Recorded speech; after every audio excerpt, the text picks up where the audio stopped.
Are you tired of all the baloney? Well, you know what you need. Straight talk with Jack Graham. So make sure you hit that like button and subscribe so you don't miss out on any future videos. Now, here is Jack Graham.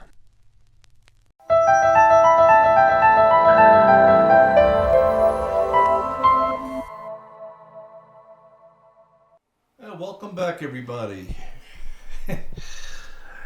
Thank you for being here. Thank you for taking some time out of your day to listen to some information on some jazz records.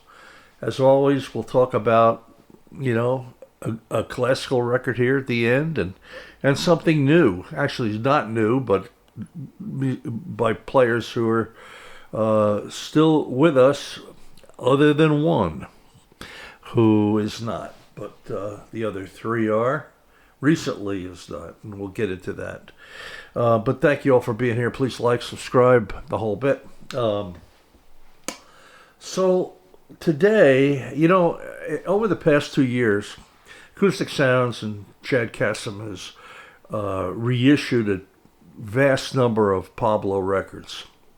Not a bad one in there. And I think a few of those were on the list that I talked about in my prior videos on Pablo, which I will link below if you haven't listened to them. You have time, give them a listen. Today I'd like to talk about 5 or 6 more that I'd like to see reissued by someone, hopefully. Acoustic Sounds. A lot goes into reissuing records. I'm not in the record business. I don't really know that business. But I do know enough that when a record is reissued, it's a financial gamble. Are people going to buy it? And that's why you see a lot of people reissuing, kind of the heavy hitter records, the Giant Steps of the world, the Bill Evans, the Miles, names, big name people that people will collect. I'm going to tell you, every Bill Evans record that will be reissued that hasn't been, people are going to buy. I'm one of them. Art Pepper's another one, and there's quite a few. But there's also a lot of records that, boy, I tell you, they sound great and the music is great. But whether they're going to be reissued or not, it's a decision that's made by the people who are doing the reissuing. There's license fees. Of course, you've got to print covers. You've got to print inventory. And, when these folks go out to their warehouse and they see a big pile of records out there, if it were us, we'd say, boy, look at all those records. To them, they're saying, look at all that money sitting there on those pallets. And, it's a gamble. And thankfully, there's a number of people reissuing great records and have and will continue to do it.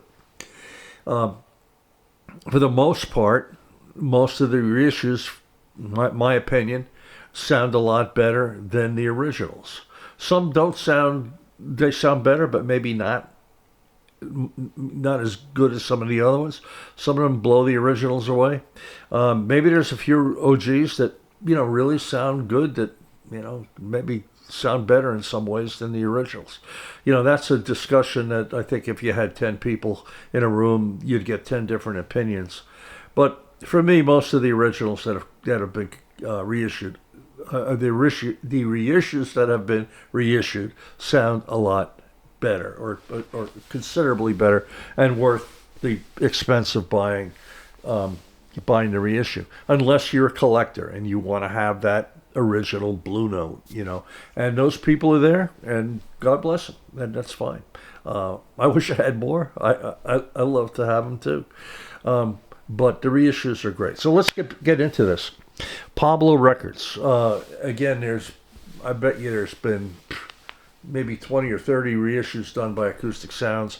They're still in the process. I think the Kansas City 6 and something else is going to ship this week, around November 14th, I believe.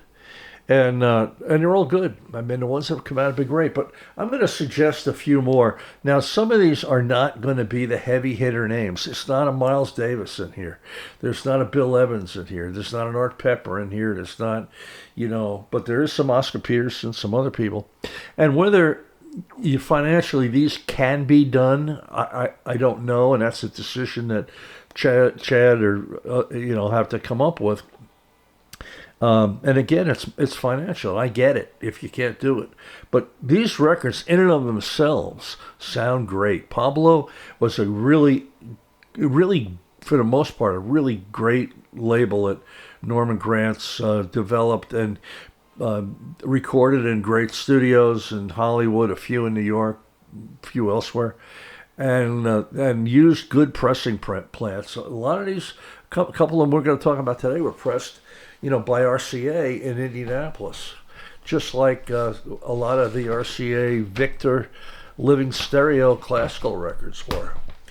They were pressed in Indianapolis, and it's a great pressing plant. In fact, one of them we're going to talk about has the I on it, and it's a 1S, meaning the first stamper. It's right on here, just like an RCA Victor Living Stereo Shaded Dog.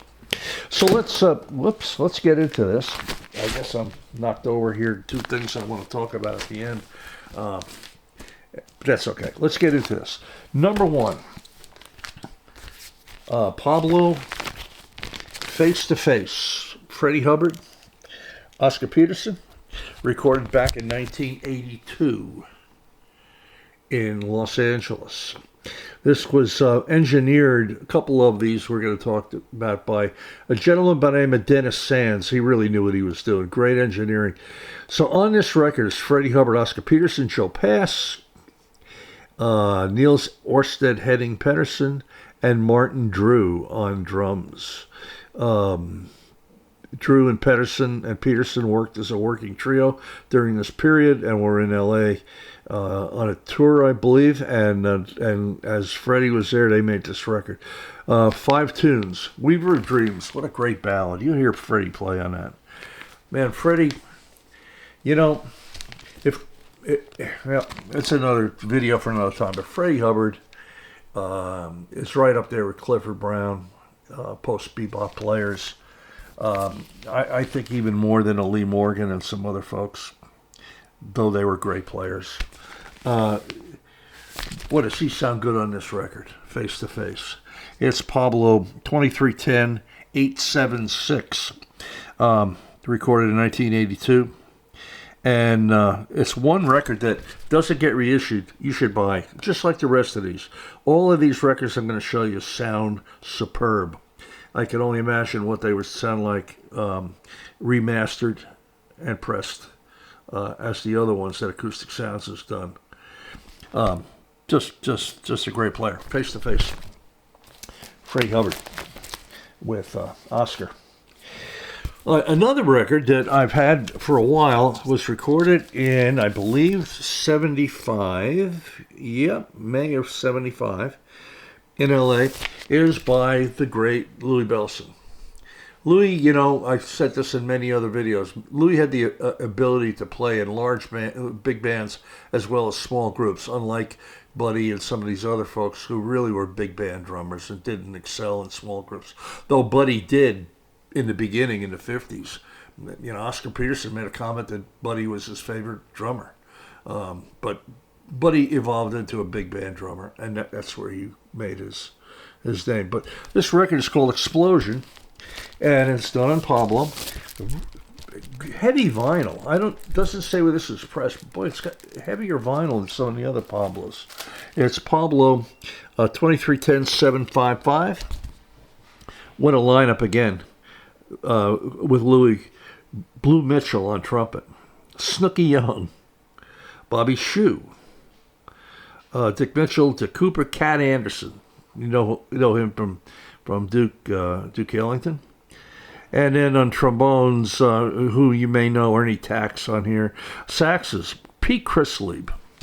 You may have known Pete Chrisleb. He was the tall guy with the beard in the Tonight Show band. Great player.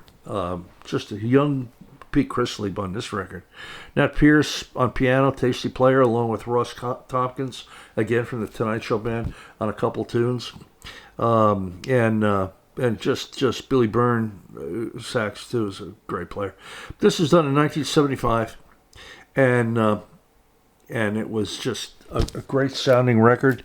There are 9 cuts on here, and a couple current tunes in that time period, and then some of the other tunes written by Bill Holman and the writers at that time. But Louis Bellson, Explosion, great sounding record, and a great record that I love to see reissued. How about Zoot Sims? We've got quite a few Zoot Simses in here. That I'll get to. Probably should have talked about this one next. But it's Zoot Sims and Harry Edison. And this is this is actually the OJC pressing, not the Pablo pressing. You'll see the OJC simple here. But this came out in late 70s, 78. But it's a Val Valentin engineered studio recording with Harry Edison and Zoot Sims. Harry Edison's in my top 5 favorite trumpet players. Influenced Miles Davis. Probably did 15 or so Sinatra records in a row where you hear that muted trumpet in the background. Basie band forever. Just a tasty player, great musician, Harry Edison. And great tunes, Nature Boy, Just Friends, My Heart Belongs to Daddy, and others. But this is a great sounding record. It's the original at Pablo, 23-10-841. I don't have the original on this. I don't think I do. So I can't tell you if the original sounds better than the OJC. But I can tell you that the recording was exceptional. And it will be an exceptional sounding record, whether they reissue or not. Harry Edison and Zoot Sims, 2 monster players. Let's talk about Harry again. Another one I'd love to see reissued would be Oscar Peterson and Harry Edison. 1974, again an LA situation. This is an Indianapolis pressing. It has the I right here, and it has 1 S on it, so it's a first stamper. Perhaps that's why it sounds so good. I don't know, but it's just recorded really well. And it's just super rare. I hope the glare's not too bad, folks. I need to think about doing something about that for you. Pablo, 23-10-741, back in the 70s, 74. And I don't know if this is a Val Valentin record or not, but it was done in Indianapolis, Preston, Indianapolis. I have a feeling that this is a Ken Dunn cut record. Ken Dunn, of course, we all know from Contemporary Records, just a genius mastering engineer and lacquer cutter. And I don't want to take the time to look down, but I'm almost sure that Ken Dunn is in the dead wax on here. You see Ken Dunn in the dead wax on any record, it's going to sound good, almost without exception. But this is Indianapolis pressing. I think it's a Ken Dunn, and that's why it's exceptional. Harry Edison and Oscar Peterson. Don't get much better than that. One record by Edison as well that he has a small group with is called Edison Lights. And this I put here. It's a 1S again, and it's an Indianapolis pressing. And it's Eddie Lockjaw Davis, John Hurd, Dolo Coker, great player on bass, and William Basie. See William Basie? William Basie. We all know who that is. It's Pablo 23-10-780. That would make it probably 76, May 5th, 76. An amazingly good sounding record. The copy I have up here, it's just not for sale because it's a demonstration copy. And maybe that's why they pulled off the 1S for a stamper from Indianapolis. But what a great sounding record, folks. Whether they reissue it or not, get this one. It's a keeper. Edison Lights, Harry Edison, on Pablo. Let's talk about a couple from Zoot Sims here. I Wish I Were Twins. This one's under the radar a little bit. This is I'm looking here in the notes I have, 1981. Zoot plays soprano on this, soprano sax as well as tenor. And it's 23/10/8/68, so it'll be a later recording, early 80s, July 6th, 81, mid-80s. Zoot Sims, I Wish I Were Twins, with Jimmy Rolls, Frank Tate, and Akira Tana. Really good drummer. Akira Tana worked with Art Farmer quite a bit in the 80s, and I really like this playing. I hope he's still around. I don't see his name around much anymore, but I bet I'm just missing it. He was a great player with Art Farmer. But he did this record with Zoot on RCA in New York, believe it or not, in July of 81. And again, it's 23/10/8/68. Kind of flies under the radar, this record. I Wish I Were Twins, with the appropriate looking cover of Zoot looking at Zoot. William Haley Sims from L.A. Here's an interesting Zoot Sims record. This is actually the Japanese pressing of a record called The Swinger, with Ray Sims, which is Zoot's brother, on trombone. And actually Ray sings a tune on here, if I remember right. But it was done in 1981, and it's called The Swinger. I'll pull it out here for you. There you go. It's a Japanese pressing by Polydor KK. This has nothing to do with Polydor Records. Polydor was a company in Japan that was part of Deutsche Grammophon and Fuji, I think. And they pressed a lot of Verbs and Riversides and some other records back in the day. And then now they're Universal, of course. But good sounding record. Japanese pressings tend to be a little brighter than the American pressings. I actually like, believe it or not, I like the American pressings on Pablo more than the Japanese pressings. It's just me. But why did I get this? Because I found it at a decent price, and it's in great shape. You know, these covers, they're black, and they bruise really, really easily. So you can kind of tell the condition of the record by looking at how bad the black cover's beat up. And then, of course, look at that little, the hole where the spindle goes in on the turntable platter. And if there's a lot of mess around that, usually it's kind of not as good as maybe some of the others. But this record, The Swinger, it's another good record, man. Anything that Jimmy Rolls plays on with Zoot, there's a number of them. That was, I think, one of the pianists that worked really well with Zoot, Jimmy Rolls. You can't go wrong. Of course, Shelly Manne on drums, and Jimmy Rolls. So anyhow, this is a great record, The Swinger. Pick it up. Hope maybe if anybody from Acoustic Sound's listening to this, Chad. I don't know. Again, these are not the household names. It's not the Count Basie's. It's not some of the other names that have been reissued, but it's something to consider. This record, I have to tell you, I think it's the best Zoot Sims record, almost, that I own, and I own a lot of them. And it's called Hawthorne Nights. Musically, it's just unbelievable. I've talked about this in some other videos done in 1976, 23/10/763. Listen to personnel on this, folks. Bill Hood, Richie Kamuka, the great Frank Rossellino on trombone, Oscar Brashear, Snooky Young on trumpets, Russ Tompkins, Monty Budwig, and again, Nick Ceroli, one of my favorite drummers. And everything was arranged and conducted by the great Bill Holman. So it's kind of like that Art Pepper plus 11 on contemporary, but it's Zoot Sims plus, 11, 12 on Pablo. And just a great, great, great sounding record. and unbelievable playing by Zoot. I think it might be, to me, one of his best records. Hawthorne Nights, Zoot Sims, on Pablo. Anyhow, so those are a couple of them. I'm going to bend down here to pick up what I dropped because I want to talk about one more Pablo.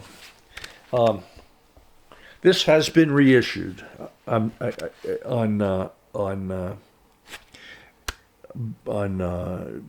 Acoustic Sounds, but it's called Virtuoso. I'm going to get a little closer. This is the CD of it. This is a solo guitar record by the great Joe Pass. And I have to tell you, there's there's 12 tunes on here, and each one's better than the other, and it ends with "The Song Is You." Even if you stream this, Rick Beato talked about this. I'm not going to take credit for it. He talked about this on one of his videos. I pulled it out and listened to it, and he was 100% correct. This "The Song Is You" is one of the greatest guitar solos I've ever heard. Unbelievable. Joe Pass, Virtuoso. That's it for Pablo. I'd like to touch on two other things in these videos. One's a new record by current players, and one's a classical record. So the new record that I want to talk about, I pulled out when I heard that Jack DeJohnette passed a couple weeks ago. Jack DeJohnette, the drummer, Miles Davis, Charles Lloyd, and of course then with Keith Jarrett and many records of Keith Jarrett and then some other groups. Just a great drummer, very tasty player. Miles loved DeJohnette's playing. But I think the quintessential record that he did, that you really could hear what he's about, is a record called Hudson. He was living in Woodstock, New York when he passed, and I guess was living there when he made this record, as was a couple of the other players on here, namely Larry Grenadier on bass, and John Schofield on guitar, and John Metalesky on piano. Hudson. And it's on, it's a good question. It's on kind of an obscure label. I can't see the name of the label here. Motima.com. Motema.com. I don't know if it's still available. I'm sure it is on eBay or Discogs. But it's a great record. I remember seeing this group. I actually have a signed copy of it by all four players. And it really tells you about Jack DeJohnette. To me, a lot of people associate him with Keith Jarrett, the Keith Jarrett Trio. It's great, but he plays really well on here. A lot of tunes are by rock guys. I think there's a Bob Dylan tune on here. And there's a Joni Mitchell tune on here. And there's a Jimi Hendrix tune on here. But check it out, Hudson. Jack DeJohnette. R.I.P. The classical record I'd like to talk about is one that's being reissued. Currently, you can buy it if you go to Decca, D-E-C-C-A, DeccaRecords.com. I've got a clean copy. It's on Philips of Sibelius 5 and 7, Symphony number 5 and 7, with Colin Davis, very underrated conductor with the Boston Symphony. This is currently being reissued, I believe at 45 RPM, by the Decca company. And, DG has done their original source, and Decca's doing a couple on their own. Musically, it's right up there. For Sibelius 5 and 7, you've got Segerstrom and you've got Sandstadt. A number of great versions of this record. And this one's hard to beat. It's with the Boston Symphony, and later to be known as Sir Colin Davis. On Philips, the original Philips records. These Philips sound good. I can't wait to get the reissue. I just ordered it, and we'll see what it sounds like. This one is probably a VG Plus, and it sounds really good. So the new one should be really good. I would highly recommend those of you getting into classical music, check this out. It's really not heavy music. It's really well orchestrated, melodically amazing. Sibelius is like that. It would be a good way to enter classical music if you are just getting into it. Anyhow, that will do it. I thank you for taking the time again and listen and hanging in here till the end. If you could hit the like button, that'd be great. And subscribe, and you'll know about what's coming up here soon with a few more videos. Thank you so much, and we'll see you soon. Bye-bye.